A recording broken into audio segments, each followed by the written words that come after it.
Episode 28, die wysheid van Spreuke 28, die kuns van eerlikheid en opregtheid. Ek moedig jou aan om hierdie hoofstuk te lees, voordat jy hierna luister. Het jy al ooit iemand geken wat alles gehad het? Rykdom, status, invloed, respek, en tog, diep binne was daar iets wat nie reg was nie. 'n Geheim, 'n kompromie, 'n keuse wat lank gelede gemaak was, wat hulle nog steeds agtervolg. En buite om het alles pragtig gelyk, maar binne-in was daar geen vrede nie. Of, en hierdie is die moeiliker kant, was jy al ooit self daardie persoon? Waar jy voor die wêreld een ding gewys het, maar alleen in die stilte geweet het, dat iets nie reg is nie. Hier is die groot vraag, leef jy vir God, of leef jy vir die galery? Vandag gaan jy ontdek, hoekom die goddelose vlug sonder dat iemand agtervolg, en wat dit oor die hart sê. Waarom eerlike armoede meer werd is as oneerlike rykdom, en hoe om jou lewe so te bou, dat jy voor God en mens kan staan sonder skaamte. En as jy dit snap, gaan jy ophou om jou lewe te bou op kompromieë. Jy gaan die vryheid ontdek wat kom met absolute eerlikheid. En jy gaan begin verstaan waarom integriteit nie 'n beperking is nie. Dit is bevryding. Luister tot die einde van hierdie episode waar jy ontdek hoekom 'n skoon gewete die rykste besitting in die hele wêreld is. Die vlug sonder agtervolger, Spreuke 28 vers 1, hy open met een van die mees onthullende verse in die hele boek. Die goddelose vlug sonder dat iemand agtervolg, maar die regverdige is so vrymoedig, soos 'n leeu. Dink hieroor na. Niemand agtervolg hom nie. Geen polisie nie, geen vyand nie, geen bedreiging nie. En tog vlug hy. Hoekom? Omdat die grootste agtervolger nie buite hom is nie. Dit is binne in hom. 'n Skuldige gewete het geen rus nie. Dit sien gevaar waar daar nie gevaar is nie. Dit hoor beskuldiging in elke stilte en dit wag vir die dag wanneer alles gaan uitkom. Spreuke 28 vers 17 bevestig dit. 'n Mens belas met die bloed van 'n ander, sal moet vlug tot die dood toe. Mense moet hom nie ondersteun nie. Dit is die gevangenis van 'n onbeleide lewe. Jy bou mure om jouself te beskerm, maar die mure word jou tronk. Jy vlug van die waarheid, maar die waarheid hardloop vinniger as jy. Maar die regverdige, hy staan soos 'n leeu. Nie omdat hy perfek is nie, nie omdat iemand hom ooit aankla nie, maar omdat hy voor God skoon gewas is. Omdat hy niks het om weg te steek nie. Omdat sy gewete deur die bloed van Christus gereinig, om toelaat om met vrymoedigheid te leef.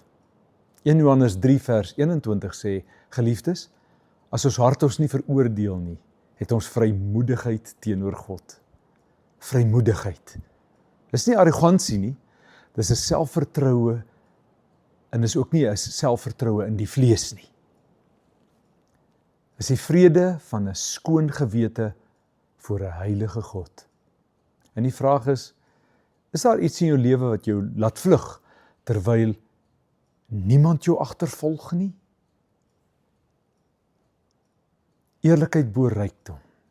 Spreuke 28 vers 6. En ek dink dit tref ons soos 'n hamer. 'n Arme wat onberispelik leef, is beter as 'n vals persoon wat op 2 paaie loop terwyl hy ryk is. Hierdie is 'n revolusionêre stelling. In 'n wêreld wat rykdom vereer, in 'n kultuur wat sukses meet in geld en besittings, in 'n era waar mense bereid is om enige iets te doen om bo uit te kom. Salomo sê, 'n arm man met 'n skoon gewete is ryker as 'n ryk man met 'n vuil gewete. Nou, hoe so? Omdat rykdom sonder integriteit 'n tydbom is. Dit lyk goed van buite, dit voel goed vir 'n tyd lank, maar dit het 'n vervaldatum. En vers 20 bevestig, 'n getroue man sal met seëninge oorlaai word, maar hy wat haastig is om ryk te word, sal nie ongestraf bly nie. Haastig om ryk te word. Dit is die kenmerk van iemand wat bereid is om kort paaie te neem. Wat bereid is om die waarheid te buig. Wat bereid is om kompromieë te maak, solank die geld net inkom. Maar Salomo waarsku, die kort pad is dikwels die langste pad na vernietiging. En dan, vers 8. Hy wat sy rykdom vermeerder, deur rente en woekerrente, vergader dit vir hom wat hom goedgesind is teenoor die armes.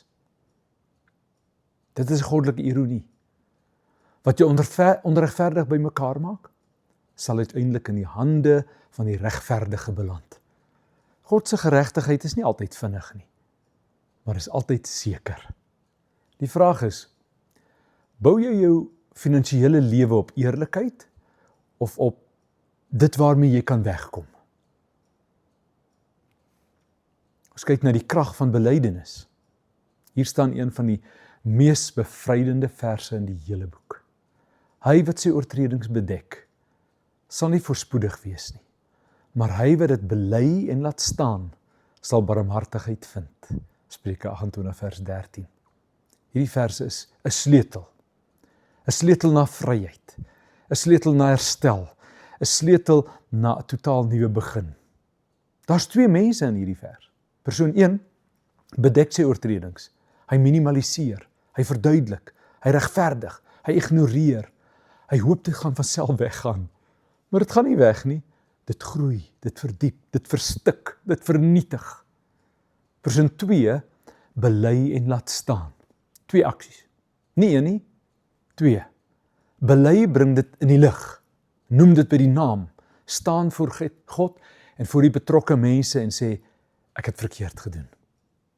Laat staan, draai om. Veranderinge. Hy bring verandering in rigting. En hy gaan nie weer terug nie. En die belofte daarvan sal barmhartigheid vind. Nie veroordeling nie, nie verwerping nie, barmhartigheid. 1 Johannes 1 vers 9 bevestig dit. As ons ons sondes bely, hy is getrou en regverdig om ons die sondes te vergewe en ons van alle ongeregtigheid te reinig. Getrou en regverdig. Dit is nie 'n moontlikheid nie. Dis nie 'n waarskynlik nie. Dis 'n belofte. God se vergifnis is nie afhanklik van hoe groot jou sonde is nie. Dit is afhanklik van hoe groot hy is. En hy is groot genoeg. Altyd. Die vraag is daar iets wat jy nog steeds bedek? Wat jy vandag moet bely en laat staan? Ons kyk na die gevaar van 'n harde hart. Spreuke 28 vers 14. Dit staan in direkte kontras met die vorige vers wat ons geniet het. Dit sê, gelukkig is die mens wat voortdurend ontzag koester vir God, maar wie sy hart verhard, stort in die ellende. Hierdie vrees is nie angs nie. Dis goddelike eerbied. Dis die gesindheid van iemand wat wakker is. Iemand wat weet dat elke keuse saak maak, dat elke kompromie 'n prys het, dat elke stap weg van God 'n stap nader aan gevaar is. Die sagte hart sê, Here, wys my waar ek verkeerd is. Ek is oop, ek is gewillig, ek wil verander. Maar die harde hart sê, ek is reg en ek het dit nie nodig nie. Ek sal self uitwerk hoe dit werk. En dan gebeur iets gevaarlik. Die harde hart hoor nie meer die stem van die Heilige Gees nie. Die harde hart voel nie meer die oortuiging van sonde nie. Die harde hart dink dit gaan goed, terwyl dit stadig maar seker afwaarts beweeg. Hebreërs 3 vers 15 waarsku ons, vandag, as julle sy stem hoor, verhard julle harte nie. Vandag, want elke dag van verharding maak die volgende dag van verharding makliker. Jou gewete raak mos totaal afgestomp. En elke dag van sagmoedigheid maak die volgende dag van gehoorsaamheid makliker. Die vraag is jou hart sag voor God vandag? Of is daar areas waar jy begin verhard het? Ons kyk na leierskap en geregtigheid. Spreuke 28 praat ook sterk oor leiers en dit is 'n boodskap wat ons tyd dringend nodig het. Vers 2 sê, wanneer 'n land oortree, is daar baie aanvoerders. Maar deur die toedoen van iemand met insig en kennis, sal dit wat reg is, voortduur. Maar vers 16 sê, 'n leier wat 'n groot uitbuiter is, het 'n gebrek aan insig. Hulle wat egter 'n weersin het in onregverdige wins, sal lank bly leef. En dan gaan vers 15 voort en hy sê, soos 'n brullende leeu en 'n rondlopende beer, so is 'n goddelose heerser oor 'n arm volk. Salomo praat hier baie duidelik. Leierskap sonder integriteit is 'n ramp. Nie net vir die leier nie, maar vir almal onder sy gesag.